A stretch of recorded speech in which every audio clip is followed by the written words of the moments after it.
año acoge la Romería de la Serena y que estará dedicado a la vida y obra del humanista español Ignacio de Nebrija en el 5º centenario de su muerte.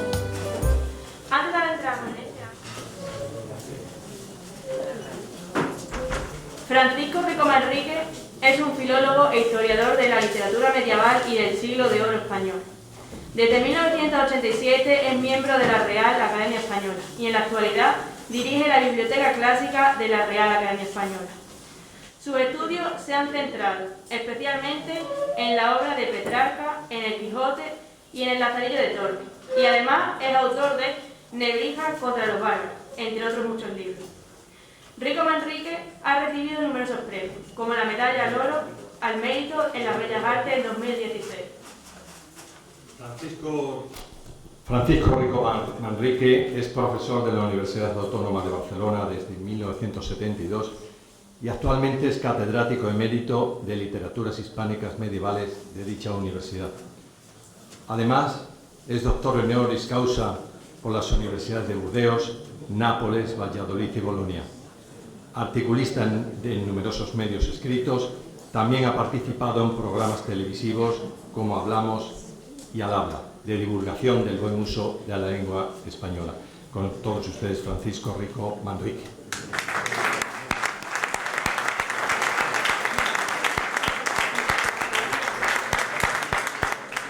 A mí me han dicho que podía fumar. Y lo hago siempre, a todas horas y en todas partes. Y si me dejan, me apunto.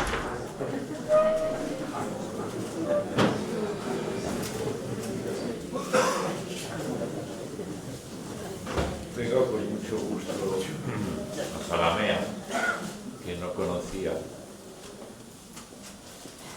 que tiene un nombre tan bonito, que desde Madrid son 3 horas de viaje en coche. Por consiguiente, a mí cada día me cansa más todo lo mecánico, pero bueno, la visita, el viaje vale la pena.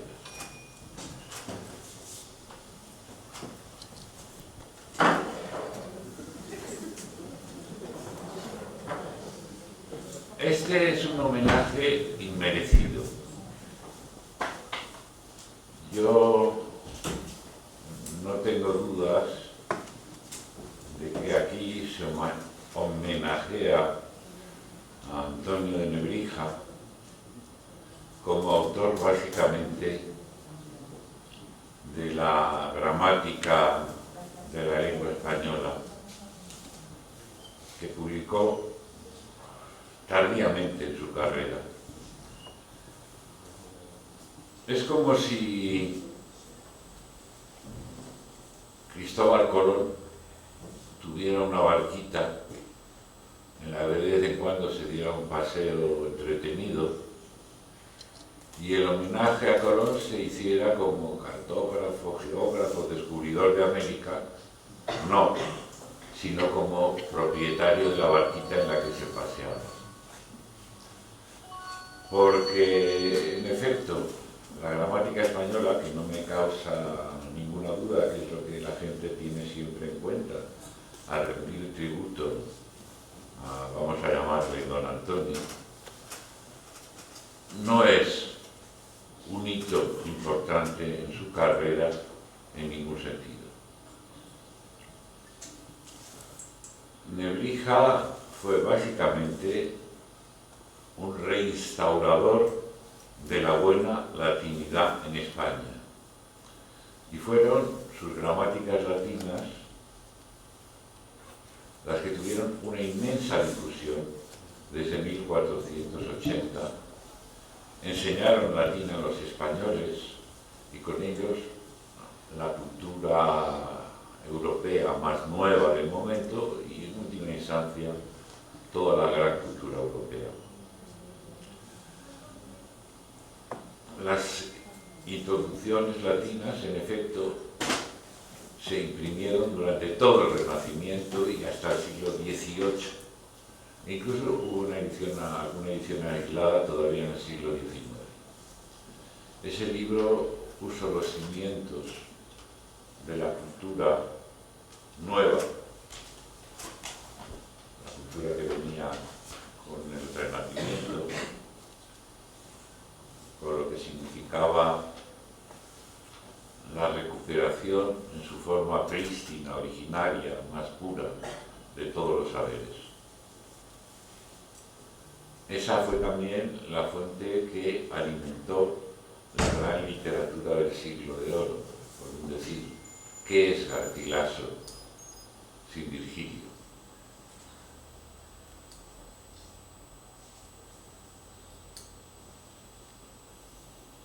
Y Nebrija lo tenía muy en cuenta.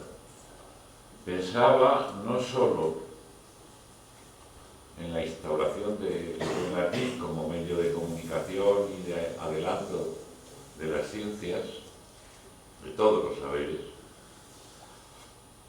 sino en un restablecimiento general del buen saber. Y eso, hecho eso sí, con los mismos elementos. Una forma muy elemental, muy sencilla, muy clara, aer terra, virtus terra, las declinaciones, los verbos, nociones de sintaxis. Pero aparte, y eso no se suele tener en cuenta, una serie de monografías sobre diversos aspectos de la latinidad, desde cuestiones de morfología, sintaxis, léxico en especial, y a partir de un cierto momento, sobre todo, lo que tuviera que ver con el latín de la Biblia, que corregía como mal latín en más de una ocasión, y con consecuencias doctrinales no siempre despreciables, aunque mayormente eran cuestiones, vamos a decir, puramente filológicas, puramente para... no entraba en los sentidos profundos.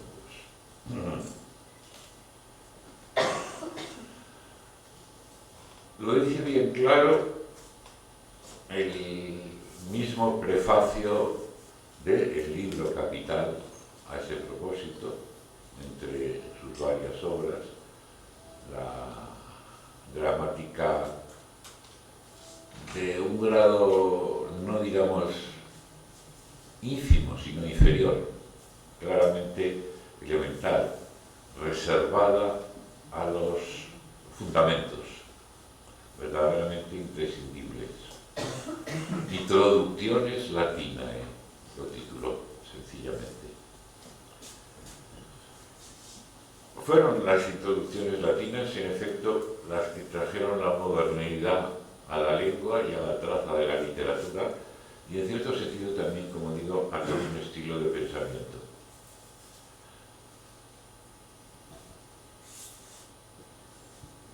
El arquetipo que brindó Nebrija del saber ha perdurado a través de los tiempos, aunque prescindiendo ya del instrumento que para Nebrija era fundamental, es decir, la lengua latina, que siguió siendo hasta el siglo XVIII por lo menos.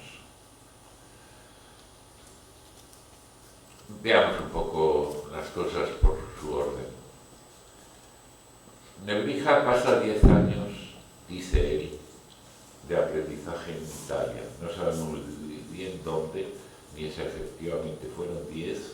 Hay 4 que parece que quedan en blanco, que no se sabe qué hacía o dónde estaba, aparte de los que estuvo básicamente en Bolonia.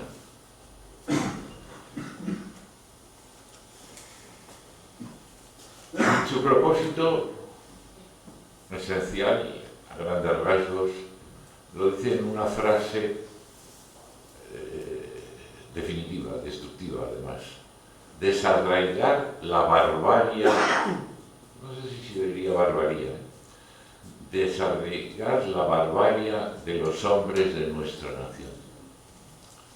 Por nuestra nación no busquen ustedes connotaciones nacionalistas, ni siquiera locales, se refiere básicamente a la lengua a su vez.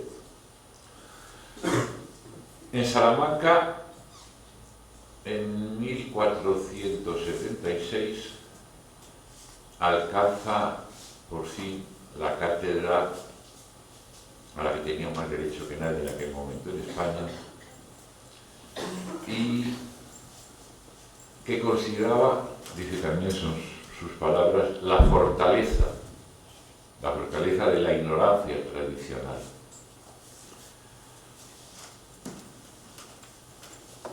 Y sabía que esa era una empresa que le correspondía arrancar a él, pero que solo por combate, son sus palabras literales, y con la ayuda de los jóvenes, en cuyo papel insiste mucho,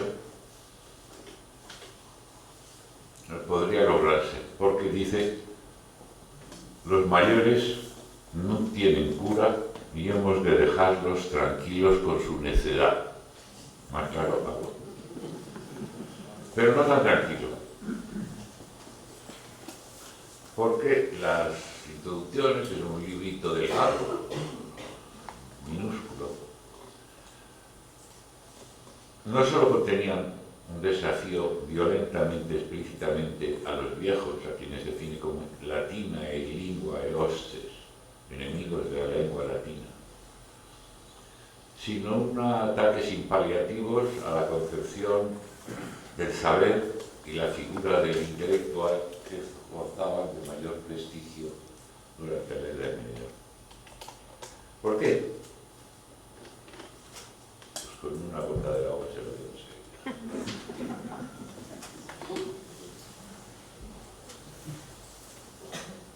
Las escuelas europeas de la Edad Media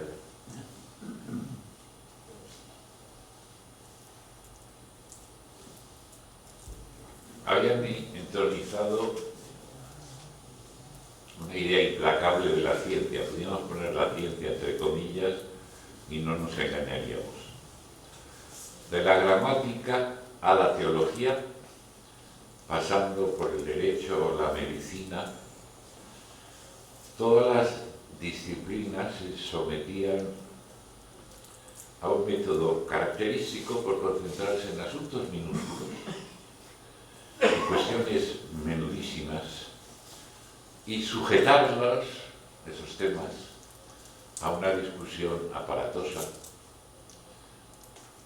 llena además de una belicosidad quizá impropia, que se caracterizaba por concentrarse en unos asuntos minúsculos, en unos temas muy pequeños, cuestiones, y sujetarlos a una discusión, conducida sobre todo por los instrumentos de la lógica. Y además, una lógica que buscaba extraer discurso, conclusiones metafísicas, para decirlo en breve, certezas intemporales, perpetuamente válidas, sin atención a la historia, sin atención a los tiempos, sino buenas y una vez para siempre. Nebrija se burlaba de ello, dice que el sabio es el personaje capaz de disputar, la disputatio, sobre la cuestión ridícula, de si las quiditates de Scoto, que era muy bien entonces lo que se sabía, pero hoy no lo sabemos, las quiditates de Scoto, cruzando por los lados de un punto, pueden llenar el vientre de la quimera. Ese era el tipo de saber que se juzgaba prestigioso. Y es el método propio de las escuelas, y las escuelas eran casi en una medida importante las órdenes religiosas dedicadas a la enseñanza, lo exponían en una jerga especializada, extraordinariamente técnica, muy precisa, sí, pero dentro de sus fines genéricos. un lenguaje puramente artificial, y uno de los que no participaban de esa visión, Alfonso de la Torre, el autor de un libro sumamente interesante, una visión alegórica, titulada el libro de Alfonso de la Torre, titulada como se titule. ¿Cómo se llama? No me acuerdo. Entre tantas otras cosas de las que preferiría acordar. Esta sí. Que no sería bueno, dice Alfonso, visión deleitable. Que no sería bueno que el siente y que sabe, y el idiota, en su sentido más etimológico, o viese manera común de la habla, ni sería honesto los secretos científicos que todo precio exceden, fuesen traídos en menosprecio por palabras vulgares. Claro está que un método de enseñanza, y teóricamente también de formación humana, utilizase tales planteamientos, no tenía para nada en cuenta la literatura, la estética, la expresión artística.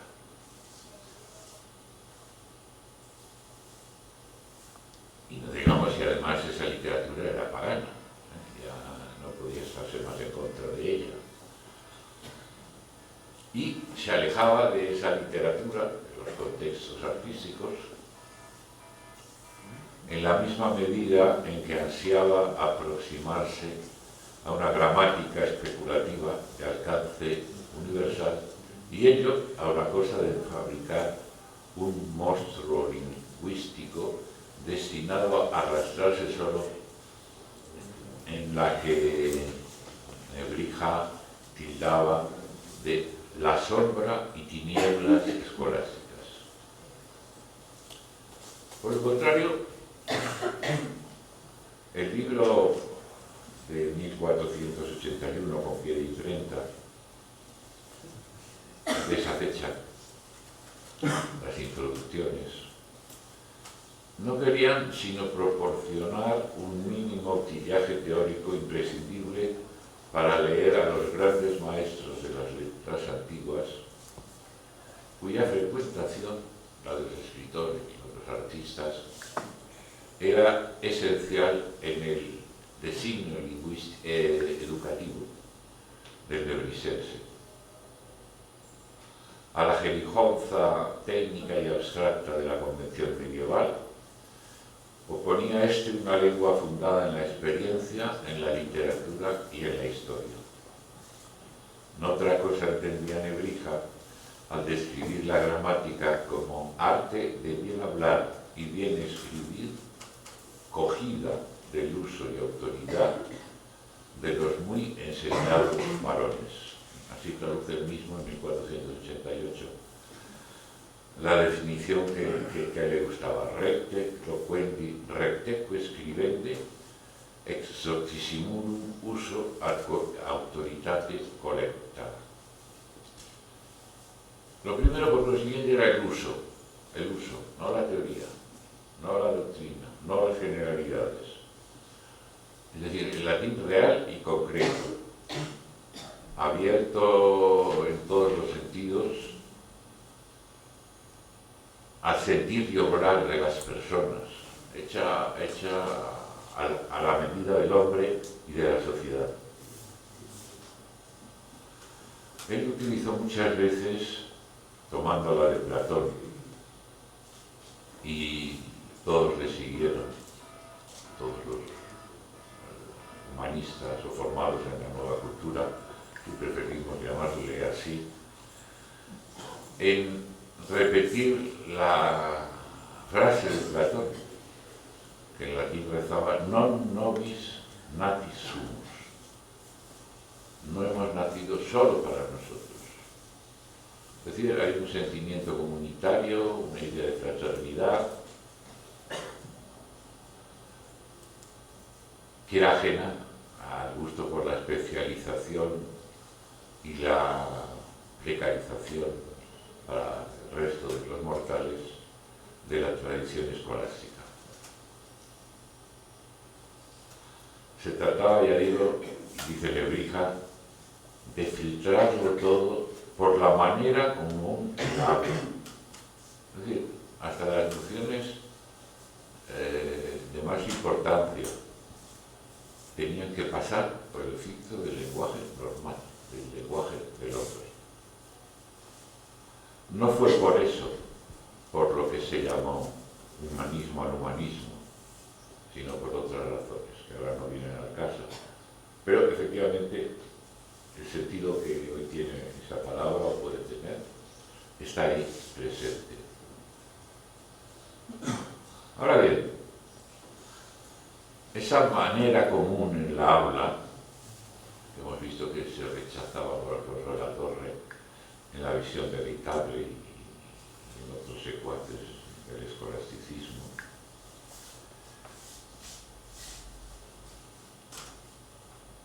tenía que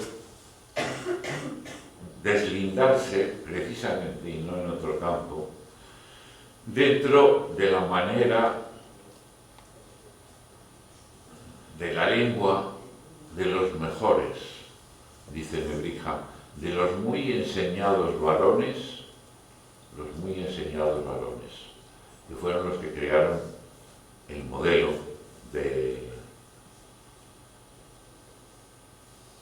claridad y belleza, precisión y a la vez poder de sugerencia, que es la literatura clásica. Sin embargo,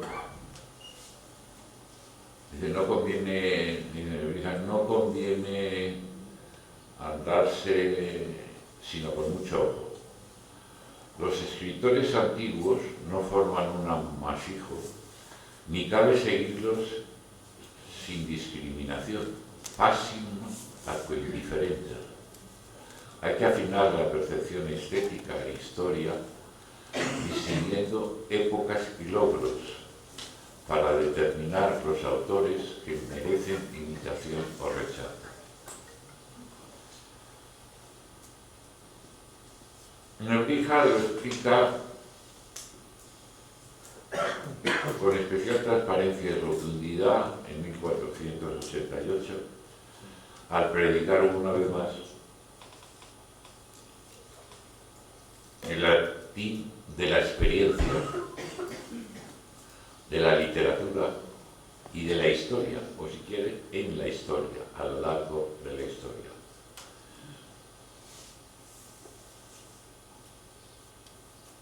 Para el colmo de nuestra felicidad, dice, y cumplimiento de todos los bienes, ninguna otra cosa nos falta sino el conocimiento de la lengua.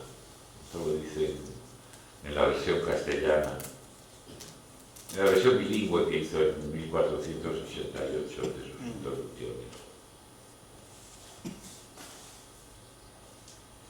El buen latín, y aquí lo explica con una claridad estupenda, el buen latín, dice, es el fundamento de nuestra religión y república cristiana. Sin buen latín, los teólogos y los biblistas no tienen acceso a la obra de los padres de la Iglesia, cuyo estilo y manera de argumentar son resueltamente clásicos. Y sin los padres de la Iglesia, los doctorcillos modernos no pueden beber en las aguas de la Escritura y han de quedarse en la ciénaga de los medievales que emplearon el galimatías escolástico que ellos han aprendido. La religión.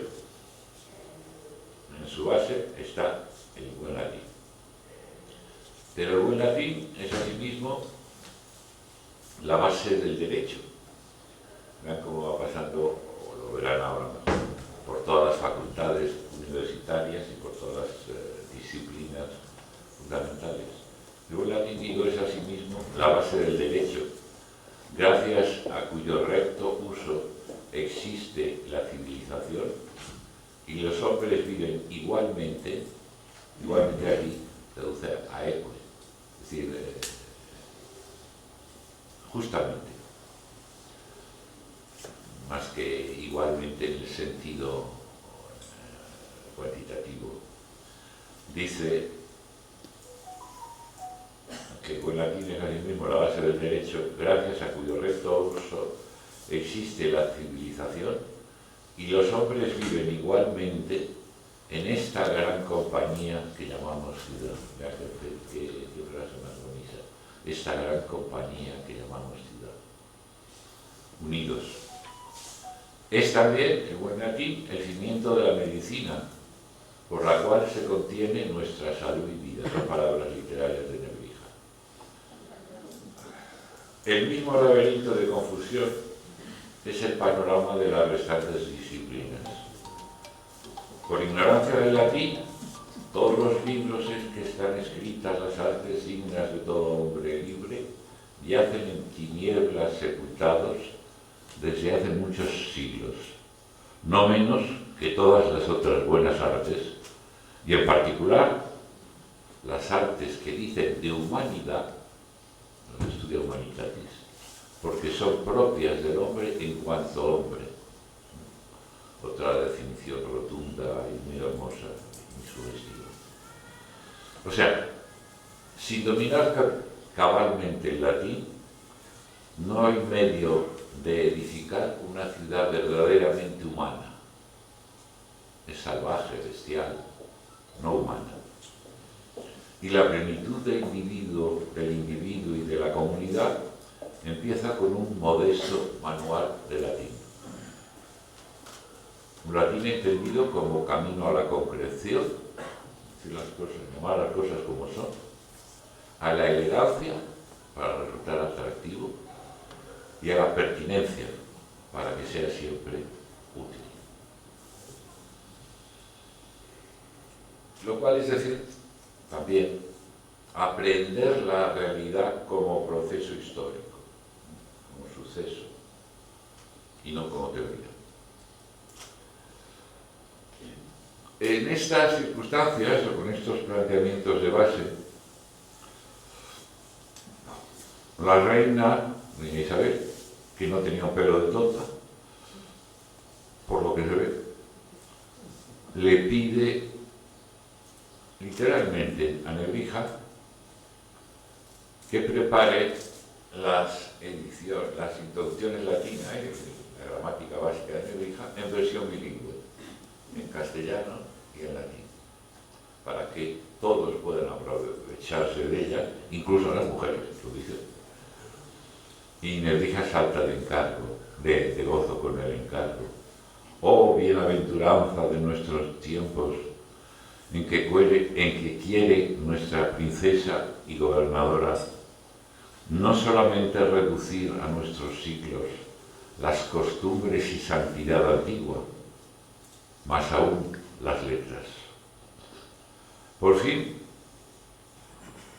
se están superponiendo con este encargo de la reina el diseño de una nueva cultura, lo que es la perspectiva del humanismo, y el proyecto de una sociedad nueva, una sociedad que se cifra en la monarquía de los reyes católicos, en el principio, en suma, del Estado moderno. Una y otra, monarquía y república de las letras, se suponen y se necesitan mutuamente, pero, en definitiva, asegura también Nebrija, en el mismo prólogo a la reina, el bien público y ornamento de nuestra España solo se asienta en el conocimiento de la lengua latina. La bienaventuranza, también es la palabra muy hermosa que utiliza aquí Nebrija, la bienaventuranza que se espera, que está en cierne, que va a venir con este cambio de perspectiva, es una restauración, en un aspecto, una vuelta atrás, una vuelta a los orígenes limpios, no contaminados, un regreso arduamente ganado a la perfección antigua, son las palabras que utiliza Nebrija, de las costumbres, la santidad y las letras. Es un renacimiento, es el renacimiento, dicho con todas las letras. Y es un camino que va desde la avenida anchurosa, que son las introducciones, y las artes de humanidad, a todo un mundo feliz. A Brave New World, podría haber dicho, con el título de Huxley. No les voy a contar ahora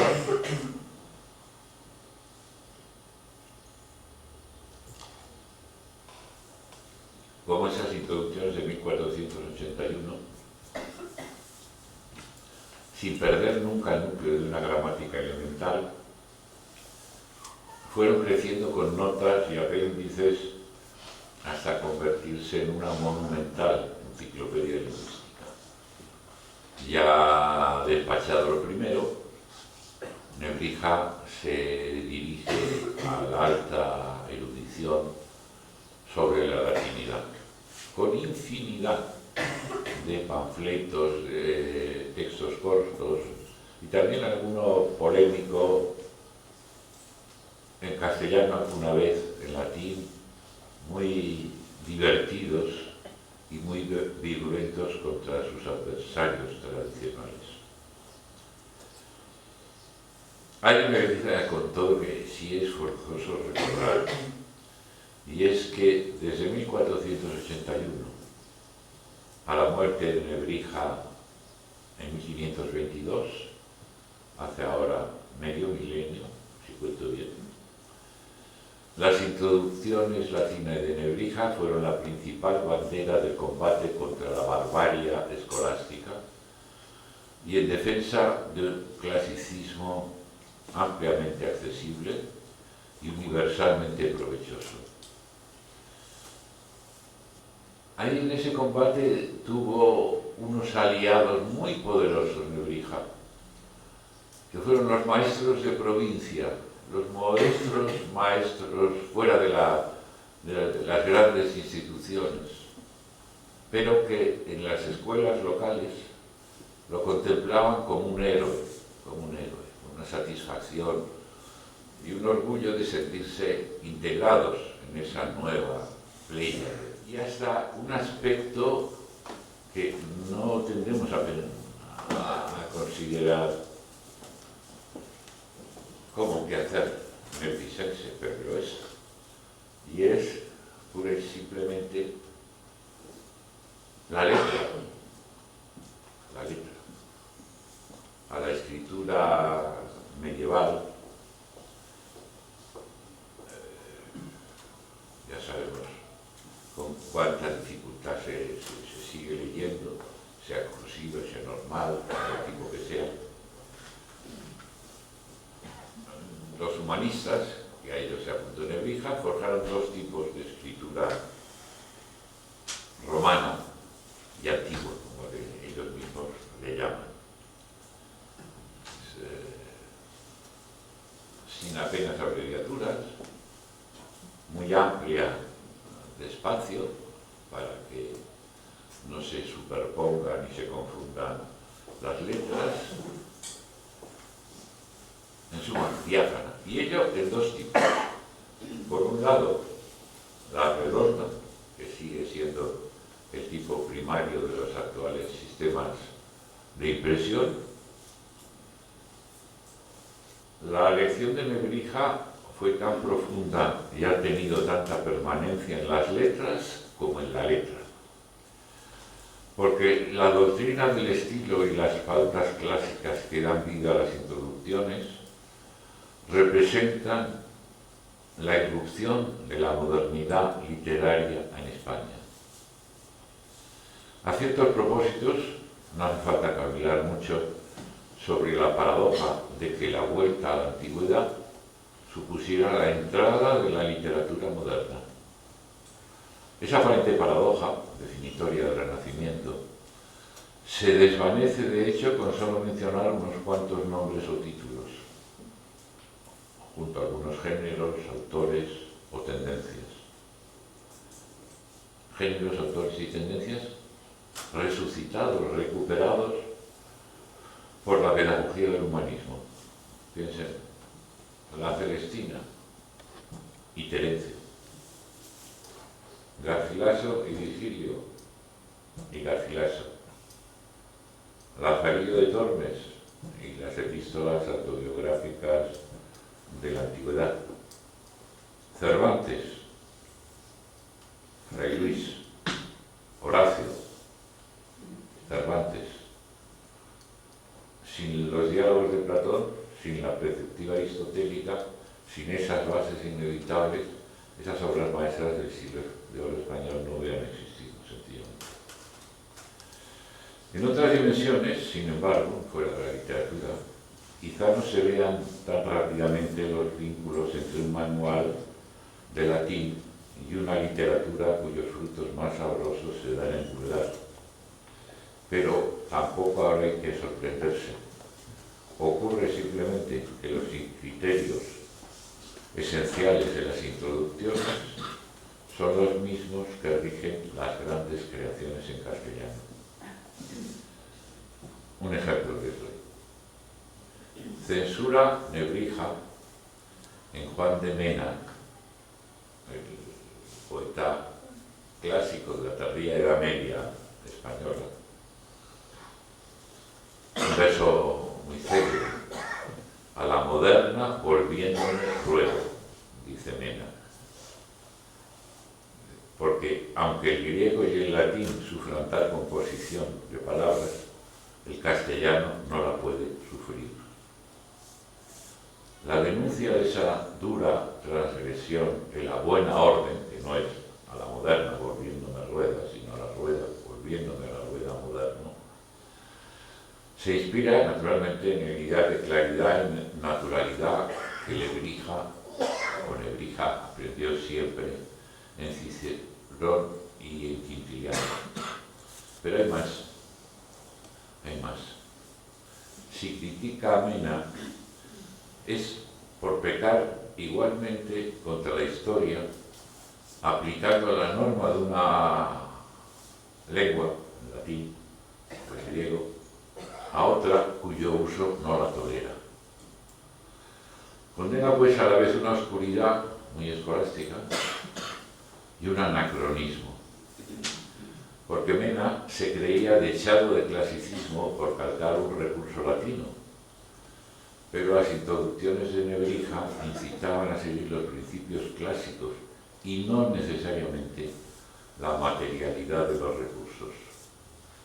Las introducciones latinas actuaron de modo análogo en múltiples dominios, proporcionando no por fuerza respuestas, sino un modelo de pensamiento para plantear y resolver problemas. Ese era el modelo, el paradigma, ni más ni menos que del humanismo renacentista. Es a ese paradigma y, por ende, a Nebrija, a quien debemos estar ahora a 500 años del Renacimiento en España. Muchas gracias.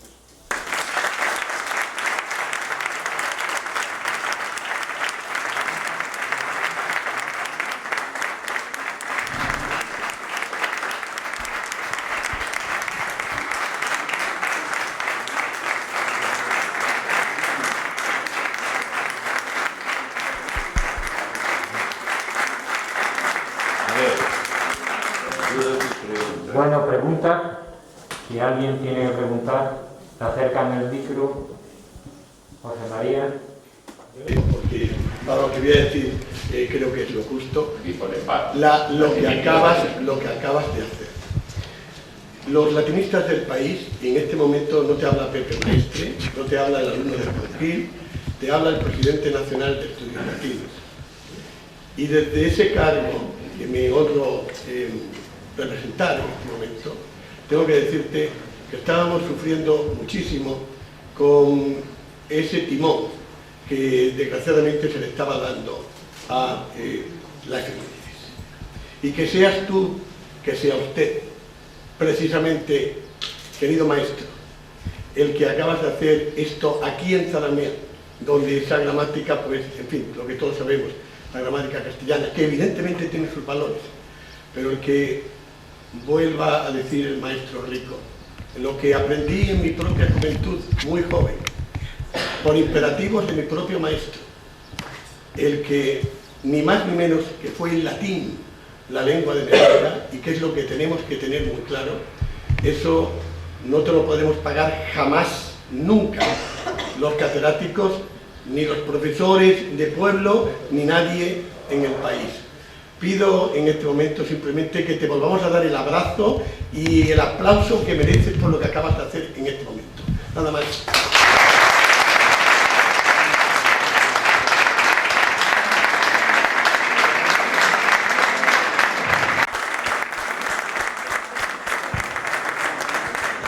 Vamos a concluir que todos aquí estamos frente a los bárbaros.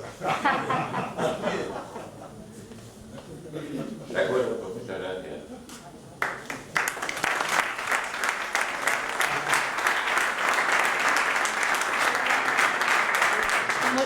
Muchas gracias, don Francisco.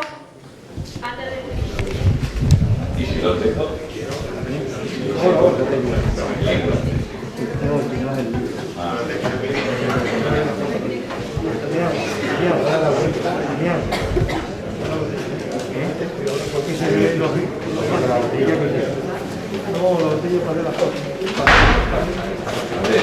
Que ponga la botella, da por la botella por...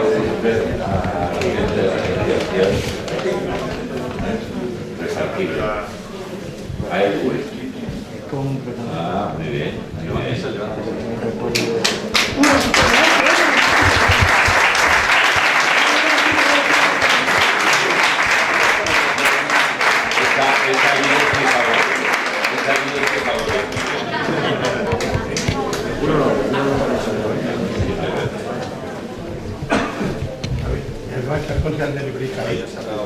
A ver,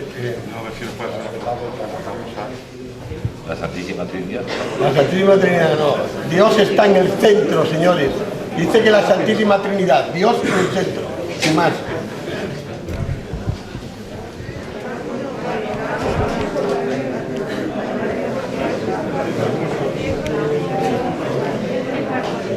Muy bien.